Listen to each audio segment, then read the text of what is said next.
This video is brought to you by Talata Kontraktor.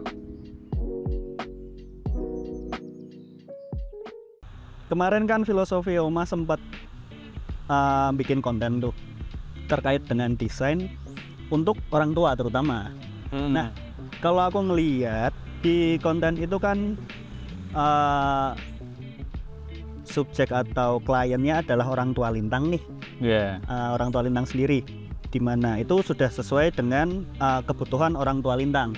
Menurutku. Ya, menurutmu kan. Jadi kan karena itu orang tua Lintang, jadi Lintang tahu nih apa aja yang harus dipikirkan. Betul. Nah, aku tuh penasaran sebenarnya apa aja sih yang perlu dipikirin atau yang perlu di-highlight nih ngedesain terutama untuk orang tua nih.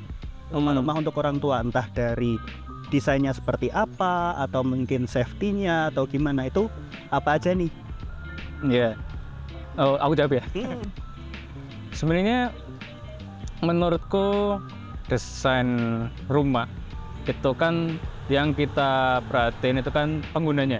Ya, betul. Ini rumah yang kemarin didesain itu kan rumah untuk orang tua aku nih. Kalau rumah untuk orang tuamu, orang tua Patrick, pasti kan hasilnya akan beda juga, yang perlu dipikirin beda juga. Nah, jadi menurutku ketika kita bicara tentang arsitektur, kita bicara tentang manusia, itu satu dulu. Oke. Jadi yang dilihat kan pertama subjeknya siapa. Oke. Yang bakal pakai rumah ini siapa nih. Nah, berangkat dari sini kan kita dapat data dia sukanya apa, kebiasaannya apa, terus kebutuhan-kebutuhan lainnya apa aja. Misalkan dia punya kebutuhan khusus, kayak misalkan kalau mamaku, dia itu nggak suka kasur yang ada dipannya atau dipannya ketinggian nih, karena kasurnya jadi empuk. Nah, dia suka kasur yang keras karena bumbunya jadi rata. Nah, di desain itu juga aku bikinnya dipannya tuh nggak terlalu tinggi, sama untuk kasur di desain memang nggak kelihatan, cuma untuk pembeliannya nanti kalau bisa kasurnya yang sifatnya keras, nggak yang empuk gitu. Nah, berarti kan kita udah bicara tentang dari segi pengguna, berangkat ke apa aja yang perlu kita pikirin gitu kan. Nah, kalau kita bicara tentang rumah orang tua tuh, ya seperti yang kamu tahu juga kan, orang tua itu kan geraknya kan terbatas secara umum. Ya, kan belum tentu semuanya ada dalam kondisi optimalnya. Kondisi sehat gitulah ya. Karena yang namanya juga manusia kan makin lama kan makin tubuh pasti makin melemah, apalagi namanya kan tambah usia tuh. Nah, karena itu menurutku untuk desain rumah orang tua itu tuh kita desain tuh untuk kedepannya. Nah, makanya di rumah itu mamaku sendiri sekarang masih bisa jalan dengan sehat, bangun tidur juga masih dengan mudah gitu kan. Cuma untuk kedepannya, kalau dia nanti suatu saat sudah mulai susah untuk gerak, makanya ada aku pakai ram, siapa tahu nanti dia pakai kursi roda. Terus ada space di dalam kamarnya buat nanti taruh tongkat segala macam. Nah, berarti sorry nih ya tak potong nih ya. Kalau udah mikirin sampai segitu tuh berarti ada kayak standar untuk, karena kan kemungkinan juga ke depan orang tua pakai kursi roda atau mungkin pakai tongkat itu kan. Berarti kamu mikirin sampai ini untuk ram aku harus bikin lebar berapa atau kemiringannya setidaknya berapa derajat gitu dipikirin juga. Iya, sebenarnya untuk ukurannya jujur aku nggak terlalu hafal ya, karena setiap desain tuh aku pasti ngelihat standarnya nih. Standar untuk kursi roda misalkan itu 70 cm, ya ramnya itu lebarnya aku kira-kira tuh 1 meter, karena kan untuk naikin kursi roda kan kita nggak cuma gerak di rodanya, tapi kita kan pegangan. Nah, makanya kalau 70 cm kan nggak mungkin kan. Jadi butuh ada ruang buat dia pegangan. Nah, tapi itu emang udah ada standarnya gitu kan, ada acuannya ya? Ada standarnya, tapi di desain tuh pasti kita pikirin, karena ya itu nanti akan digunakan oleh orang lain, dan mereka misalkan mereka meng-hire kita sebagai arsitek, ya kita dibayar untuk memikirkan itu. Itu. Nah, Tang, kemarin juga kalau aku perhatiin tuh di konten yang desain rumah orang tua, aku kayak memberi catatan nih atau nge-highlight kalimat di mana rumah ini tuh dibikin dengan apa namanya? Minim pintu. Tapi di sini bukannya juga banyak nih. Ya. Ini kira-kira ada alasan tersendiri atau benar-benar karena kamu ngejar estetika atau mungkin ada hal lain yang kamu pikirkan nggak selain itu gitu? Oke. Sebenarnya untuk minim pintu itu alasanku sih lebih ke arah kemudahan buat si orang tua untuk bergerak. Sama kalau misalkan ada emergency.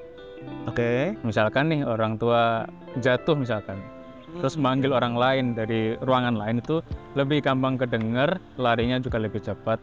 Karena setahuku ketika momen itu kan ada namanya golden time kan? Ya. Nah, golden time itu kan bukan menarik ya, itu kan sangat penting untuk diperhatikan. Nah, itu dasar pemikiran kenapa aku pengen rumah orang tuaku itu untuk minim pintu. Tapi buat pintu-pintu luar, karena itu fungsinya buat safety, nah itu tetap ada pintunya. Tapi minim pintu di sini berarti hanya untuk area dalam rumah aja ya. Tapi untuk yang kamar itu tetap ada privasi tetap berarti, atau benar-benar pure nggak ada privasi sama sekali untuk di kamar. Nah, ini menarik karena kalau kita bisa bicara soal privasi itu sebenarnya kan kita bicara tentang orangnya tersebut. Dia itu sukanya gimana? Kalau ke orangnya lagi. Nah, kalau privasi di kamar untuk kamar orang tua ini, itu aku memang nggak kasih pintu. Tapi untuk di kamar mandi itu tetap ada pintunya. Karena privasi yang aku perhatikan itu tuh aku lebih meninggikan faktor keamanan sebelum privasi. Karena di sini bicaranya adalah kamar untuk orang yang lanjut usia. Ya. Berarti di garis bawahi di sini orang tuanya benar-benar yang lanjut usia ya. Bukan dalam arti masih umur-umur produktif gitu, bukan. Ya. Sebenarnya tetap diperhatikan, cuma kan beda subjek, skala prioritas yang diperhatikan kan beda-beda.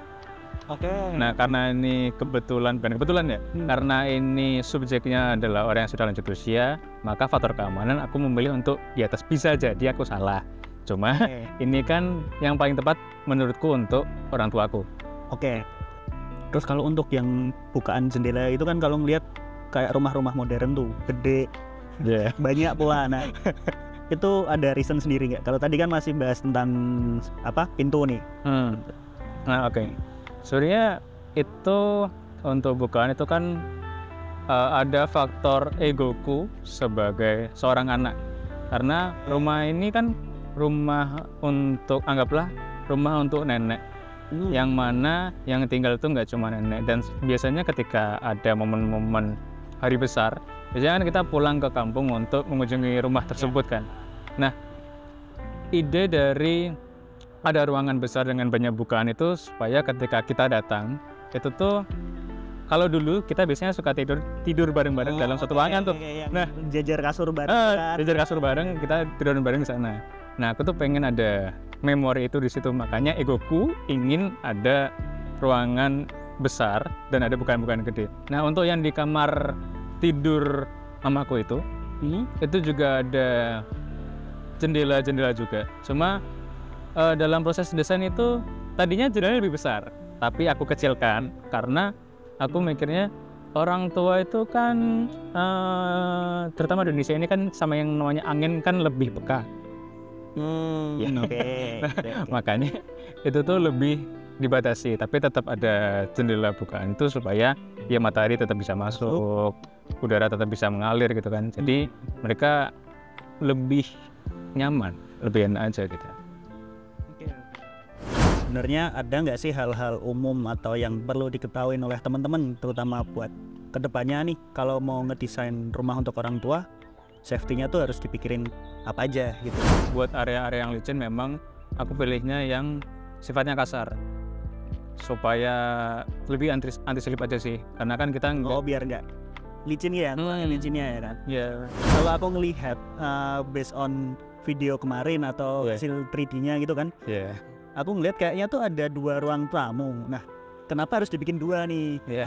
Apakah dari Lintang ada